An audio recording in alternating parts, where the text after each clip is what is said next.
नमस्कार, स्वागत आहे तुमचं आपल्या YouTube चॅनलमध्ये. तर फ्रेंड्स, आज आपण पाहणार आहोत कामगार विभाग भरती 2026 साठी जनरल नॉलेजचे काही इम्पॉर्टंट क्वेश्चन्स. तर ही कामगार विभाग भरतीची किती पदे आहेत, की काय नाही, सर्व डिटेल माहिती जर का तुम्हाला हवी असेल, ते नोटिफिकेशनचा जर का PDF हवा असेल, तर तुम्हाला कमेंट बॉक्समध्ये कळवू शकता. आणि या कामगार विभागमध्ये किती पदे आहेत, टायमिंग काय, किती सब्जेक्ट्स आहेत, हे मी आपल्या शॉर्ट व्हिडिओ थ्रू तुमच्यापर्यंत माहिती पोहोचवली आहे. तर आता आपण कामगार विभाग 2026 या भरतीबद्दलचे जनरल नॉलेजचे सर्व इम्पॉर्टंट क्वेश्चन्स हे कव्हर करणार आहोत. जर का तुम्हाला इंग्लिश, गणित, मॅथेमॅटिक्स म्हणजे गणित मॅथेमॅटिक्स एकच, जनरल नॉलेज अजून मराठी या विषयाचे जर का तुम्हाला क्वेश्चन्स हवे असतील, ते सुद्धा तुम्ही मला कमेंट करून सांगू शकता. नेक्स्ट व्हिडिओमध्ये मी त्या सब्जेक्टवरचे क्वेश्चन्स कव्हर करेल. तर चला वेळ न वाया घालता आपण हा व्हिडिओ स्टार्ट करूयात. तर क्वेश्चन नंबर 1 आहे. आणि फ्रेंड्स, हे जनरल नॉलेजचे क्वेश्चन्स असे आहेत जे की एक्झाममध्ये विचारले जाऊ शकतात. असे हे इम्पॉर्टंट क्वेश्चन्स आहेत. प्लीज व्हिडिओ शेवटपर्यंत पाहण्याचा पूर्ण प्रयत्न करा. आणि या क्वेश्चनचा जर का तुम्हाला आन्सर ऑलरेडी माहिती असेल, तर तुम्हाला कमेंट करून सांगू शकता. तर क्वेश्चन नंबर 1 आहे. International telecommunication unions regional standardisation form for आशिया अँड आशिनिया क्षेत्रचे ठिकाण कोणते आहे? तर आपल्या पहिल्या क्वेश्चनचा आन्सर तुम्हाला येत असेल तर कमेंट करा. सॉरी. तर आपल्या पहिल्या क्वेश्चनचं योग्य उत्तर आहे ऑप्शन क्रमांक बी, नवी दिल्ली. Question number 2. कोणत्या भारतीय राज्याने ब्लॉक चेन तंत्रज्ञानावर आधारित शेतकऱ्यांना बियाणे वितरित सुरू केले? ऑप्शन दिलेले आहेत. Option A Punjab, option B Jharkhand, option C Haryana, option D Gujarat. तर आपल्या क्वेश्चन नंबर 2 चं योग्य उत्तर आहे ऑप्शन क्रमांक बी, झारखंड. Question number 3. आंतरराष्ट्रीय नाणेनिधी IMF ने कोणत्या देशाला आर्थिक संकटाचा सामना करण्यासाठी USD 2.9 अब्ज कर्ज मंजूर केले? ऑप्शन दिलेले आहेत. Option A Iran, option B Afghanistan, option C Sri Lanka, option D Venezuela. तर आपल्या तिसऱ्या क्वेश्चनचं योग्य उत्तर आहे ऑप्शन क्रमांक सी, श्रीलंका. Question number 4. कोणते राज्य 9 सप्टेंबर हा दिवस हिमालय दिवस म्हणून साजरा करतात? ऑप्शन दिलेले आहेत. Option A Bihar, option B Assam, option C Uttarakhand, option D Sikkim. तर आपल्या चौथ्या क्वेश्चनचं योग्य उत्तर आहे ऑप्शन क्रमांक सी, उत्तराखंड. Question number 5. 2022 मध्ये कोणत्या देशाने SAFF अंडर 17 चॅम्पियनशिपचे विजेतेपद जिंकले? Option A Bangladesh, option B Nepal, option C Bharat, option D Sri Lanka. तर आपल्या पाचव्या क्वेश्चनचं योग्य उत्तर आहे ऑप्शन क्रमांक सी, भारत. Question number 6. कोणते राज्य केंद्रशासित प्रदेश शाश्वत माउंटन डेव्हलपमेंट समिती XI चे यजमान आहे?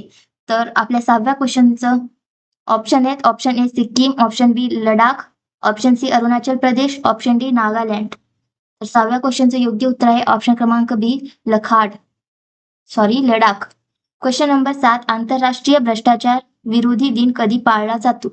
Option A 3 December, option B 5 December, option C 7 December, option D December. तर आपल्या 7व्या क्वेश्चनचं योग्य उत्तर आहे ऑप्शन क्रमांक D, 7 December.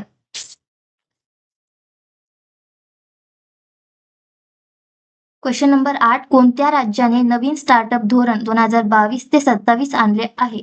Option A Odisha, option B Karnataka, option C Telangana, option D Punjab. तर आपल्या 8व्या क्वेश्चनचं योग्य उत्तर आहे ऑप्शन क्रमांक बी, कर्नाटक. Question number 9. कोणत्या देशाने पहिल्या U19 महिला विश्वचषकाचे विजेतेपद पटकावले? तर आपल्या 9व्या क्वेश्चनचं ऑप्शन्स दिलेले आहेत. Option A England, option B दक्षिण Africa, option C Bharat, option D Australia. तर 9व्या क्वेश्चनचं योग्य उत्तर आहे ऑप्शन क्रमांक सी, भारत. Question number 10.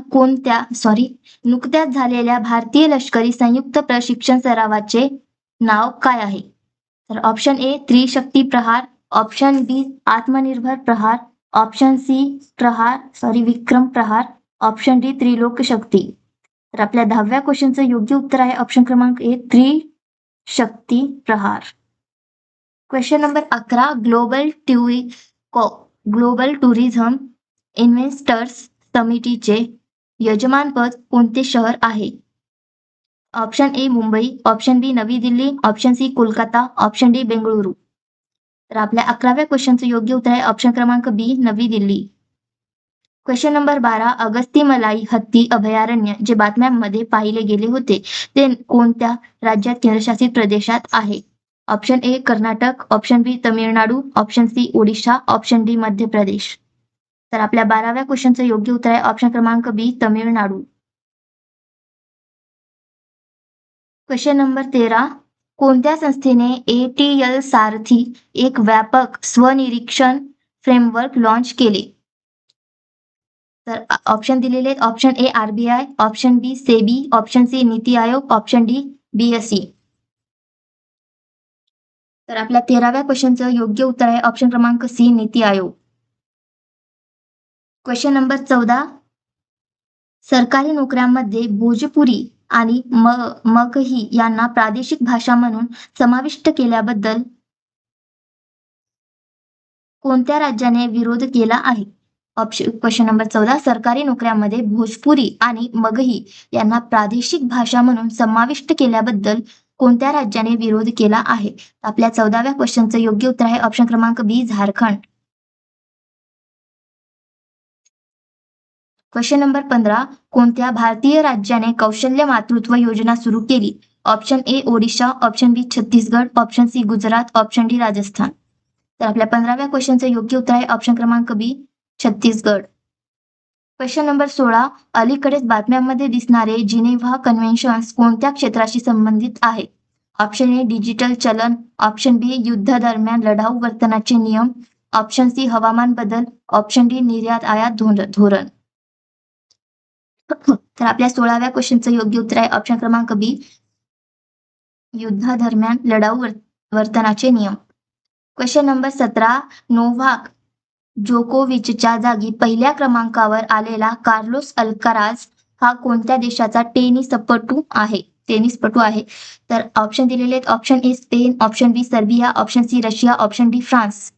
तर आपल्या 17व्या क्वेश्चनचं योग्य उत्तर आहे ऑप्शन क्रमांक ए स्पेन. क्वेश्चन नंबर 18 शिक्षण मंत्रालयाने कोणत्या संस्थेच्या 1 लाखाहून अधिक इंटर्नशिप संधी सुरू केल्या आहेत? Option A AICTE, option B UGC, option C NTA, option D NCERT. तर आपल्या 18व्या क्वेश्चनचं योग्य उत्तर आहे ऑप्शन क्रमांक ए AICTE. क्वेश्चन नंबर 19 2022 संयुक्त राष्ट्र चिनी भाषा दिन ची थीम काय आहे? ऑप्शन ए पारंपरिक वारसा, ऑप्शन बी चीन डोळ्यात भरणारा, ऑप्शन सी परदेशातील वक्ते, ऑप्शन डी तरुण चीन. तर आपल्या 19व्या क्वेश्चनचं योग्य उत्तर आहे ऑप्शन क्रमांक बी चीन डोळ्यात भरणारा. क्वेश्चन नंबर 20 कोणत्या राज्य केंद्रशासित प्रदेशाने एकात्मिक जलसंसाधन कृती योजना 2023 ते 25 सुरू केली? Option A Rajasthan, option B Kerala, option C Haryana, option D Odisha. तर आपल्या 20व्या क्वेश्चनचं योग्य उत्तर आहे ऑप्शन क्रमांक सी हरियाणा. क्वेश्चन नंबर 21 भारताची पूर्व पश्चिम रुंदी किती आहे? तर इथे मी डायरेक्टली आन्सर दिलेले. तर आपल्या भारताची पूर्व पश्चिम रुंदी ही 2933 किमी आहे. क्वेश्चन नंबर 22 स्वाईन फ्लू या रोगासाठी जबाबदार घटक कोणता आहे? तर स्वाईन फ्लू या रोगासाठी जबाबदार घटक हा विषाणू आहे. हायलाइट करते आन्सर. विषाणू हा घटक स्वाईन फ्लू रोगासाठी जबाबदार आहे. क्वेश्चन नंबर 23 भारतीय हरित क्रांतीचे जनक कोण होते? तर डॉक्टर MS स्वामीनाथन हे एक हरित क्रांतीचे जनक होते. क्वेश्चन नंबर 24 ग्रामीण स्वच्छता अभियान कोणत्या मंत्रालयाशी संबंधित आहे? तर ग्रामीण स्वच्छता अभियान हे ग्रामीण विकास मंत्रालय याशी संबंधित आहे. क्वेश्चन नंबर 25 तहसील स्तरावर महसूल प्रमुख कोण असतो? तर तहसील स्तरावर महसूल प्रमुख तहसीलदार असतो. तर फ्रेंड्स आज आपण 25 इम्पॉर्टंट असे क्वेश्चन्स कव्हर केलेले आहेत. जर का तुम्हाला अजून इम्पॉर्टंट क्वेश्चन्स हवे असतील तर प्लीज आपल्या YouTube चॅनलला सबस्क्राईब करा जेणेकरून तुमच्यापर्यंत हा व्हिडिओ पोहोचेल. आणि आता भेटूया नेक्स्ट व्हिडिओमध्ये आणि नेक्स्ट व्हिडिओमध्ये आपण अजून चांगले क्वेश्चन्स कव्हर करणार आहोत. जर का तुम्हाला मराठी, इंग्लिश, मॅथमॅटिक्स आणि अजून सामान्य ज्ञानचे क्वेश्चन्स पाहिजे असतील तर प्लीज एक कमेंट करा. कारण आपल्या YouTube चॅनलवरती मी फक्त सामान्य ज्ञानचे क्वेश्चन्स कव्हर करत असते, करंट अफेअरवरचे. जर का तुम्हाला ते क्वेश्चन्स हवे असतील तर तुम्ही कमेंट करा, मी त्यावरती सुद्धा व्हिडिओ बनवेल. ओके, तर प्लीज चांगली स्टडी करा. मी जितकं तुम्हाला इम्पॉर्टन्स देते तितकं जास्त तुम्ही सुद्धा या व्हिडिओला इम्पॉर्टन्स द्या आणि लाईक करा, शेअर करा आणि सबस्क्राईब करायला अजिबात विसरू नका. भेटूया नेक्स्ट व्हिडिओ. तोपर्यंत बाय बाय.